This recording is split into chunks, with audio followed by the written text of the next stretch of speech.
सेवा ही मेरी पहचान, शंकर सुनेजा, पैनल नंबर 26।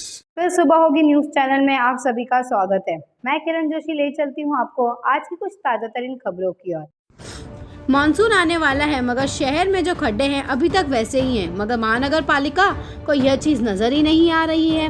इन खड्डों के कारण कितने एक्सीडेंट्स होने की संभावना है, मगर फिर भी महानगर पालिका चैन की नींद सोई हुई है। जनता से टैक्स के रूप में पैसा लेकर आखिर करते क्या हैं ये लोग, क्योंकि जनता की तो कोई सहायता नहीं होती बल्कि उन्हें ही परेशानियों का सामना करना पड़ता है।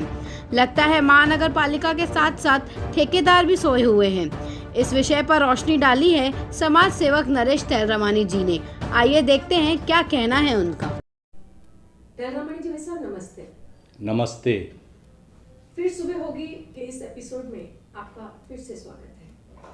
भाई साहब जी, मानसून आ रहा है और मानसून की तैयारी सारे दक्षिण भारत में बड़ी जोर शोर से की जाती है। ऐसे में उल्लासनगर अछूता नहीं हो सकता, अछूता नहीं छोड़ सकते उसे। लेकिन मानसून इस तरफ आ रहा है, लेकिन देखा जा रहा है कि शहर में जो गड्ढे हैं बड़े होते जा रहे हैं। शायद वो रात को बोर्नवीटा वाला दूध पीते हैं और बहुत मोटे तगड़े होते जा रहे हैं। कब होगी इनकी मरम्मत, होगी भी कि नहीं होगी? कृपया शहरवासियों को आप अपने विचार बताइए। शर्मा मैडम, मुझे लगता है आपने ठान ही लिया है कि महानगर पालिका को आप जितने उनके स्कैम्स हैं, स्कैंडल्स हैं, वो खोल के ही रखेंगे। लेकिन मैं भी चाहूँगा कि मुझे जो जानकारी है मैं जनता के समक्ष अवश्य रखूँगा। अब देखिए, ये जो खड्डों की बात है, ये खड्डे जो हैं इनको एक्चुअल बारिश के पहले अगर भरना है तो उसकी तैयारी ऐसी होनी चाहिए कि जनवरी फरवरी के टाइम में ये टेंडर का प्रोसेस चालू हो जाना चाहिए। मार्च में ये टेंडर अलॉट होना चाहिए, वर्क ऑर्डर देना चाहिए ठेकेदार को, ताकि 15 जून के पहले सारे खड्डे, क्योंकि डांबर और पत्थर से भरे जाते हैं, तो वो डांबर जो है बारिश पानी जो आएगा बारिश का उससे खुल जाएगा। उसके लिए 15 जून या 10 जून के पहले ये सारे खड्डे भर जाने चाहिए। अगर वो व्यवस्थित काम होता है, उसको अच्छी सी धूप लगती है, तो वो रोड के खड्डे जल्दी से खुलते नहीं हैं। लेकिन पता नहीं इसके पीछे क्या राज है। अब राज भी जनता अच्छी तरह से समझ सकती होगी। वो जानबूझ के मई जून उसके बाद ये ठेका निकालते हैं, तब तो बारिश में हालत ख़राब हो जाती है पूरे शहर की। सारे खड्डे पानियों से भरे रहते हैं, कितने एक्सीडेंट्स होते हैं, लोगों की पीठें टूटती हैं, बहुत हड्डियों की प्रॉब्लम्स आती है उनकी। लेकिन ये जानबूझ के उस समय में निकालते हैं। आपको मैं एक बात बता दूं कि जो डांबर के कारखाने हैं जहाँ पे डांबर इनको मिलता है, जो बनता है, वो 15 जून से लेके 15 सितंबर तक कारखाने बंद रहते हैं, डांबर मिलता ही नहीं। फिर ये लोग क्या करते हैं, अगस्त में जो ठेका देते हैं, अभी गए बरस में मेरे शहर के जनता ने देखा होगा, कुछ सीमेंट और खड़ी के पत्थर मिक्स करके उससे खड्डे भरे जा रहे थे, जो कि एक ही बारिश में पूरा खुलते जा रहा था। वो उल्टा ज़्यादा खतरनाक था। उससे खतरनाक काम फिर ये क्या करते हैं, जब भी गणपति आती है या दूसरा कुछ ऐसा फेस्टिवल आता है, तो ये जानबूझ के उस टाइम में जो डैमेज किए हुए पत्थर, टूटे फूटे ईंट की टुकड़े, ये सारा गंदगी पकड़ के उससे खड्डे भरते हैं। वो और खतरनाक है, क्योंकि गाड़ी अगर वहां पे चलेगी तो पंचर होने के चांसेस होती हैं, आदमी के गिरने के चांसेस होते हैं।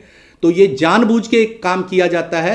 उनको अच्छी तरह से जब हर बरस में पता है कि डांबर जो है बारिश के पहले धूप में लगना चाहिए, फिर भी ये जानबूझ के लेट प्रोसेस चालू करते हैं। उसके बाद जब बारिश खत्म हो जाती है तो बारिश में कई खड्डे हो जाते हैं, रोड की और दुर्दशा हो जाती है। फिर ये लोग अक्टूबर नवंबर में फिर से ठेका निकालते हैं कि बारिश के बाद जो खड्डे हो गए उनको भरना है। दरअसल हाई कोर्ट का ऐसे आदेश है कि जिस फिलिंग ऑफ द पोर्टल्स, जो खड्डे भरने का प्रोसेस है, ये पूरा बरस चालू रहना चाहिए, लोगों को तकलीफ नहीं आनी चाहिए।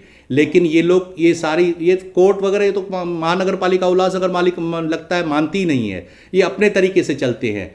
अब दूसरी बात, जब ये डांबर का जो बनता है अक्टूबर नवंबर में भी, वहाँ पे भी देखा गया है पहले जिस प्रकार की क्वालिटी मेंटेन होती थी अभी नहीं होती है। उसका कारण क्या है, जो पत्थर रहते हैं उसमें जो डांबर रहता है वो 10 से 20% खाली डालते हैं, बाकी काला सड़ा हुआ डीजल का ऑयल डालते हैं। एज अ रिजल्ट 7 दिन में वो खड्डे जो भरते हैं वो खुल जाते हैं।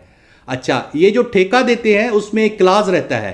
क्लाज क्या रहता है कि अगर वही खड्डा 6 महीने में या 12 महीने जो भी क्लाज होगा अगर खुल जाता है फिर से, तो महानगर पालिका के सिटी इंजीनियर को उस एरिया का, उस खड्डे का लेटर निकाल के ठेकेदार को देना है। ठेकेदार ने बेगर 1 रुपया एक्स्ट्रा चार्ज किए हुए वो खड्डा फिर से भरना है।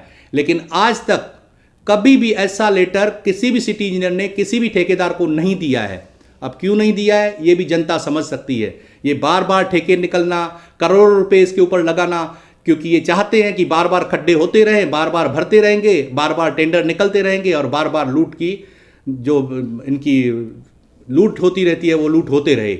मैं आपको दूसरी एक बात बता दूं, ये जो शहर है ना, शहर, ये मेरी मातृभूमि है, ये मेरी कर्मभूमि है, ये मेरा शहर है। लेकिन बड़ा दुर्भाग्य, बड़ी पीड़ा, बड़ी तकलीफ होती है जब मैं देखता हूं कि अधिकारी और नेतागण मेरे इस शहर का बलात्कार कर रहे हैं, इस प्रकार से लूट रहे हैं, मेरे शहर का बलात्कार हो रहा है। और ये पूरी जनता जो देख रही है ना, ये भी इसकी साक्षीदार है। मैं फिर से जनता से कहूँगा, मेहरबानी की के संगठित हो जाइए, संगठित होकर अपने हकों की लड़ाई के लिए खड़े हो जाइए। नहीं तो ये शहर की हालत क्या है आपके सामने है। ये जो बलात्कार हो रहा है, आप आने वाले पीढ़ियों को क्या देके जाएंगे, क्या बताएंगे आप अपने आने वाले पीढ़ियों को कि आपने शहर के लिए क्या किया। उन्होंने तो लूटा, लेकिन आपकी भूमिका क्या रही। मैंने जो कहा है एक बार सोच के अपने अंतरात्मा से जरूर सोच लेना। धन्यवाद। देखते रहें फिर सुबह होगी news. Please like, share, comment, love and subscribe to our channel.